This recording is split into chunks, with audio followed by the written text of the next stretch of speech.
Assalamualaikum warahmatullahi wabarakatuh. Sampurasun wargi Jawa Barat. Kembali bersama saya Ridwan Kamil, Gubernur Jawa Barat.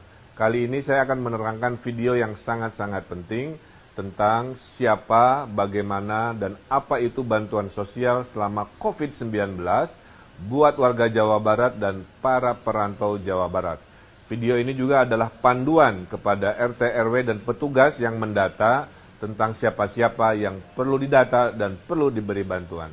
Silahkan saksikan. Jadi saya akan menerangkan daftar penerima bantuan sosial COVID-19. Siapakah yang dibantu oleh bantuan sosial? Kita lihat layar di sebelah atas, ya. Dalam survei zona ekonomi menengah bawah, ya, itu ada persentase dari mulai yang paling miskin, ya, di kelompok paling bawah, di sini kira-kira begitu. Kemudian selama ini pemerintah membantu mereka-mereka yang miskin dengan namanya kartu PKH dan sembako. Itu berada kurang lebih di 25%, ya, ekonomi paling bawah, kira-kira di sini. Itu dibantu rutin oleh APBN. Nah, di atas garis kemiskinan ini, tiba-tiba ada penyakit namanya COVID, oke? Nah, gara-gara si COVID ini, ada kelompok dari 25-40%, tadinya hidupnya normal. Tidak usah minta bantuan, walaupun hidupnya pas-pasan. Tapi gara-gara COVID, mereka tidak berpenghasilan, mereka pendapatannya hilang, nah maka mereka punya potensi menjadi kelompok yang jatuh miskin, kira-kira begitu. Nah, kelompok dari 25-40% inilah yang dibantu oleh 1 APBN, 2 oleh APBD provinsi, dan 3 oleh APBD kota kabupaten. Nah, bantuan dari pemerintah jumlahnya sangat banyak. Alhamdulillah. Ada 9. 1, 2, 3, 4, 5, 6, 7, 8, 9. 1 kita sebut namanya program keluarga harapan PKH. 2 kartu sembako. Nomor 1, nomor 2 ini adalah untuk yang miskin lama, yang sebelum COVID sudah dibantu. Sehingga walaupun dia miskin, dia tidak akan mendapatkan bantuan nomor 3 sampai 9 karena sudah dibantu dari bulan Januari dan akan dibantu sampai bulan Desember, kira-kira begitu. Nah, dari nomor 3 bantuannya sampai pintu nomor 9 ini muncul gara-gara ada si COVID ini. Kira-kira begitu. Nah, apakah pintu nomor 3 sampai 9 itu? 1, di nomor 3 ada bantuan presiden. Tapi ini untuk Jabodetabek perantau supaya tidak mudik, ya. 4, ada kartu prakerja. Kartu prakerja ini untuk pengangguran atau mereka yang kena korban PHK. Kalau Anda kena PHK, baru-baru saja diberhentikan, maka pintunya dari 9 pintu ini, kartu prakerjalah penolong Anda. Nomor 5, ada kota, ada desa. Nah, kalau Anda terdampak oleh COVID ini, tapi KTP dan tinggalnya di desa, maka nomor 5 inilah yang membantu Anda, yaitu dana desa. 30% dari dana desa sudah ditugaskan membantu COVID-19.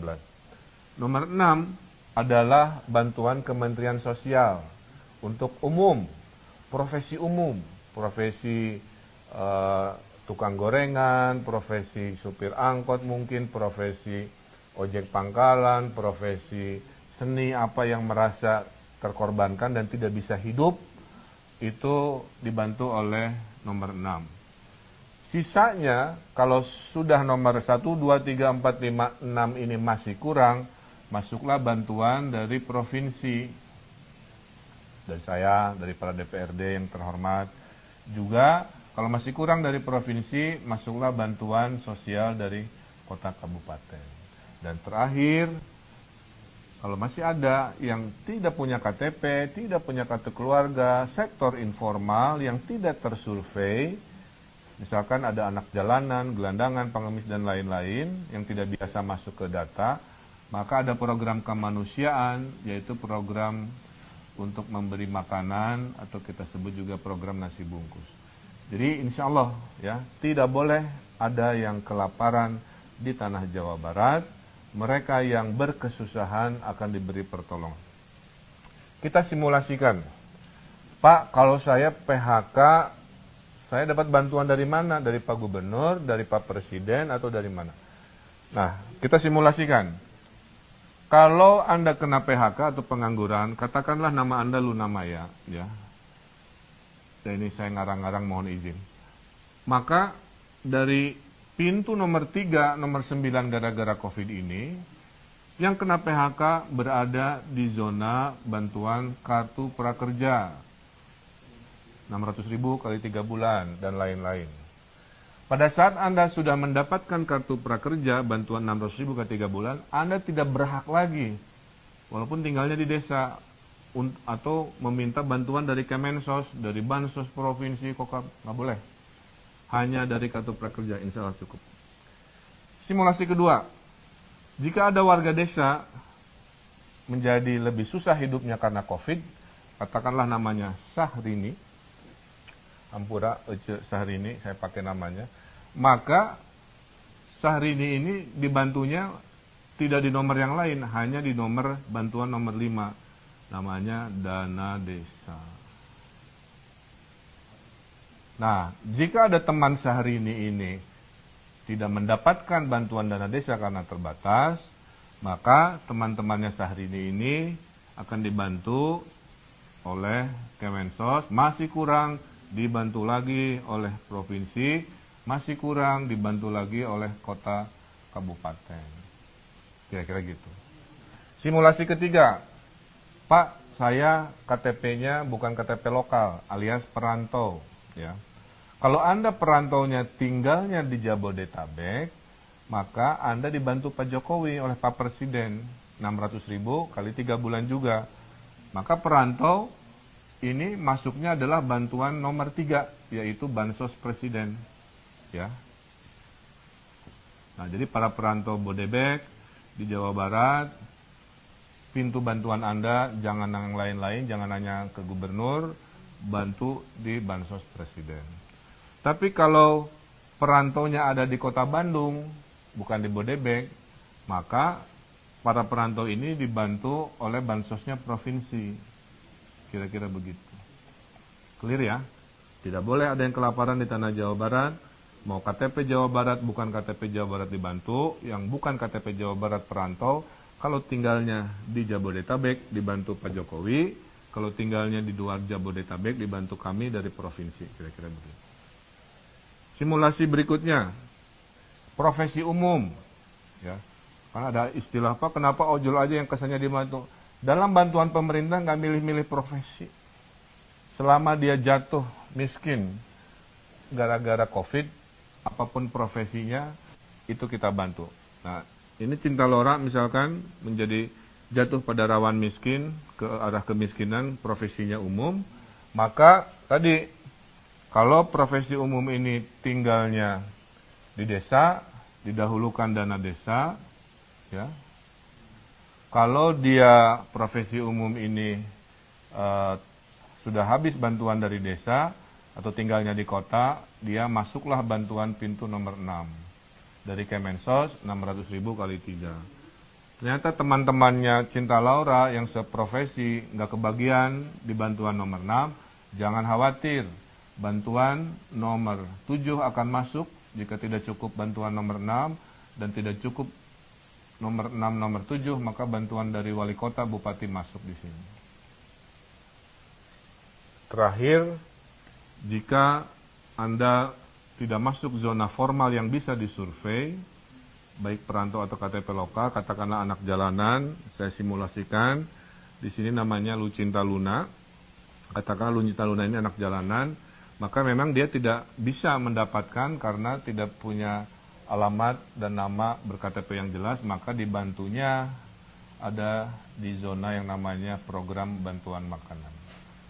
Jadi kesimpulannya bahwa semua warga yang terdampak COVID itu akan dibantu dari pintu bantuan nomor 3 sampai nomor 9, dan masing-masing tidak boleh ada yang duplikasi mendapatkan 2 bantuan.